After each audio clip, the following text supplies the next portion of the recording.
How do power stations provide electricity to thousands of houses around a city? They don't use giant batteries. They do that by spinning a giant turbine like this. And to spin such a turbine, some power stations use very hot steam that blows over the turbines and spins it. Or maybe we can use the energy of the falling water. Or another example could be we fit these inside giant windmills and let the wind do the work for us. Whichever way you choose, all we do is spin a giant turbine. But how does turning something create electricity? Well, the technology is based on electromagnetic induction, discovered by Michael Faraday more than 200 years ago. The basic idea is that if you take a wire and move it up or down inside a magnetic field, it induces an electric current. So all we have to do is attach a coil of wire to these giant turbines and place them inside a magnetic field. As the turbine rotates, the coil starts rotating and the wires start moving up and down inside the magnetic field. That produces the electric current. And this can now be used to light up things. These devices are called electric generators. They convert spinning or mechanical energy into electrical energy. So let's look at them in detail now. So let's start by figuring out in what direction a current gets induced or generated in this coil once it starts rotating. So let's say, in our example, the coil rotates clockwise, somewhat like this. Now, how do we figure out the direction of the induced current? Well, we have already learned something called the Fleming's right-hand generator rule, which says you stretch the fingers of your right hand like this, such that they are perpendicular to each other. Then the thumb represents the direction of the motion of the wire. That is the direction in which you're pushing the wire. The forefinger gives us the direction of the magnetic field. Then our middle finger will give us the direction of the current.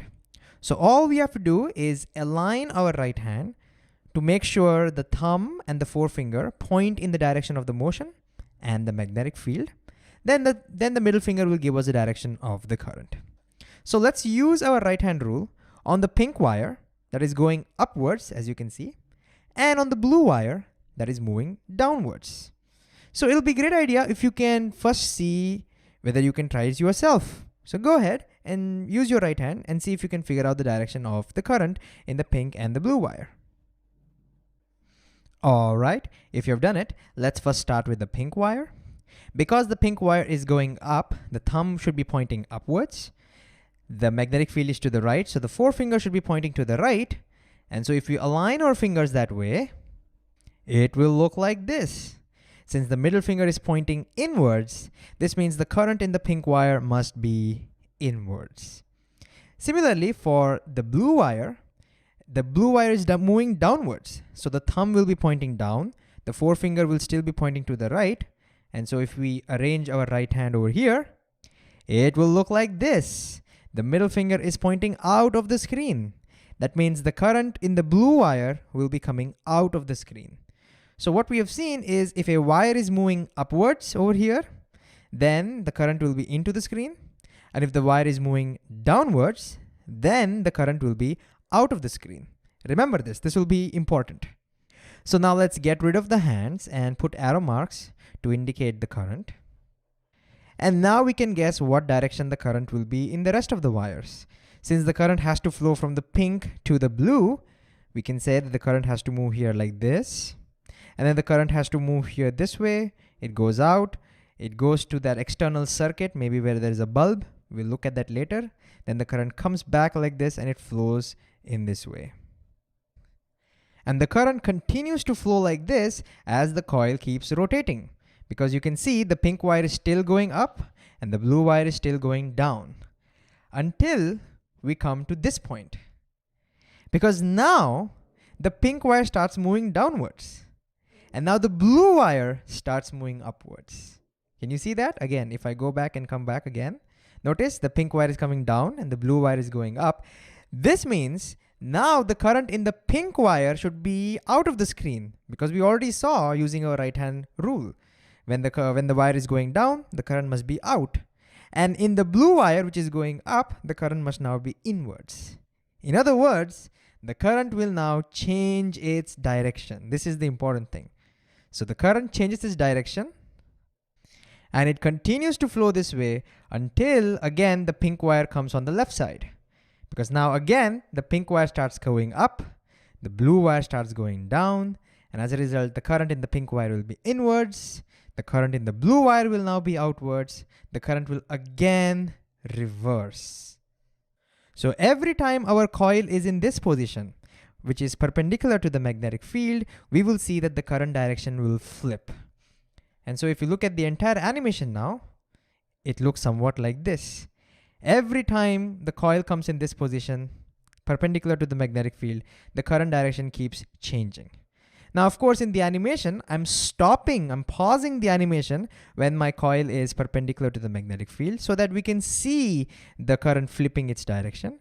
But of course, in reality, the coil will be pushed continuously. There will be no stopping. There will be no jerking motion like we are seeing over here. Now, the next question we might have is, how do we connect this coil to an external circuit, like say to a bulb? Well, we could connect it directly, right? Well, let's see what happens if we connect the circuit directly. Current will flow, no problem. But as the coil starts rotating, notice the wires start twisting and tangling and turning and whatnot. So that's going to be a problem. So to avoid that, we will not connect the wires directly. Instead, we will use an arrangement involving brushes and slip rings. It looks somewhat like this. So basically, we have two metallic rings, the pink one and a blue one. And what you may not make out from my diagram over here is that each ring is connected to one wire only. So the pink ring is only connected to the left wire, and the blue ring is only connected to the right wire. And these wires are connected to carbon brushes, which is also conducting. And they are just touching these rings so that there is a metallic contact, but they're not stuck to it. So right now, there is a contact, the circuit is complete, and as a result, the current comes out of the blue ring, as you can see, moves this way, and current flows into the pink ring and goes like this. And when the coil starts rotating, as you can see, the rings rotate along with the coil. But since the brushes are not stuck to the rings just slip through the brushes. That's why they're called as slip rings. As a result, the brushes will not rotate. That solves the problem of wires twisting and tangling. And all the while, an electric contact is maintained. Now, once our coil comes in this position, we have seen that the current reverses. So now the current will flow out of the pink ring, goes like this through the bulb, and now enters into the blue ring. So for every half a rotation, the current through the bulb also reverses. Let's say when the current is flowing this way, the bulb glows blue. And let's say when the current reverses and flows like this, the bulb will glow yellow. And so now if you look at the entire animation, it looks somewhat like this. And so we have successfully built our generator. And what's interesting to see is that the current from that generator is continuously changing its direction. Such a current is called alternating current, or AC. And this might sound a little weird, but it turns out that when you want to transmit electricity over a long distance, like from the power station to your houses, then alternating currents, or AC, have some great advantages over unidirectional currents, or DC. And it's for that reason the current that we get at our houses, the electricity that we get at our houses, are all AC. And these generators are called AC generators. Finally, what if we want to build a DC generator? where we don't want the current direction to change. We want it to remain the same throughout. Let's say in this direction. How do we do that? Well, to build that, first let's get rid of these rings. All right, now to make sure that the current direction remains the same, what we will need is that these brushes to continuously keep changing contacts between these wires for every half a rotation. Let's see why. So if I want the current to flow this way, right now in this position, I can connect this brush to this wire, so the pink side, so that the current flows like this and comes out. But as the coil rotates, notice once it comes to this position, we have seen that the current starts flipping, current reverses. And so now, to maintain the current in the same direction, we would now require this brush to come in contact with this wire. That is the blue side, right? And then again, once we come to this position, again it flips, the current flips, and again we would want now this brush to come in contact with this side. And so as a result, can you see that for every half a rotation, we would want the contacts to keep changing. But how do we make sure that happens automatically? We can do that by attaching split rings. Split rings, as the name suggests, is a ring that is split in between, giving two half rings with some gap in between. Now let's see how this arrangement automatically changes contact for every half a rotation. So right now, this brush is in contact with the pink side. But as the coil rotates and comes to this position, the current reverses, and now notice the brush is in contact with the blue side, making sure the current still flows in the same direction through the bulb. Again, as the coil comes to now this position, finishing another half a rotation, again notice it has changed contact. It is now in contact with the pink ring, connected to the pink side. And this way, we have now built our DC generator, where the current only flows in one direction through any external circuit.